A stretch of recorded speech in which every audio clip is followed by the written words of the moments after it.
ஒரே ஒரு எம்ஜிஆர் தான். எம்ஜிஆருக்கு ஆல்டர்னேட் இங்க கிடையாது.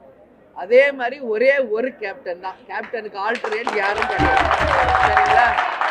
அதனால அவங்களுக்கு அவங்க தான். அவங்கெல்லாம் பார்ன் லீடர்ஸ். தே ப்ரூவ் தெம்செல்ஃப். அதனால அவருக்கு மாற்று இவரு, இவருக்கு மாற்று அவரு நீங்க கிடையாதுங்க.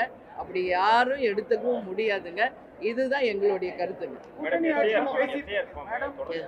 இருங்க ஒரு நிமிஷம். எஸ்ஐஆர். ஆமா ஆமாங்க. இல்ல எஸ்ஐஆர் அதான் நான் பார்த்தேன். எஸ்ஐஆர் அப்படின்றது முதல்ல என்ன மக்களுக்கு அது தெளிவுபடுத்தணுங்க. இன்னும் கிராமத்துல இருக்கிறவங்க நிறைய பேருக்கு அது எஸ்ஐஆர்னா என்னன்னே புரியாத புதிரா இருக்கு. இதை தான் நான் ஒரு மீட்டிங்லயும் மக்களுக்கே நான் டைரக்டா பேசிட்டு வரேங்க. அவங்க வாக்குகளை அவங்க நீ போய் பூத்துல உறுதிப்படுத்துங்க அப்படின்னு சொல்றோம். அவங்க குடும்பத்தார் வாக்குகளையும் உறுதி செய்யுங்க.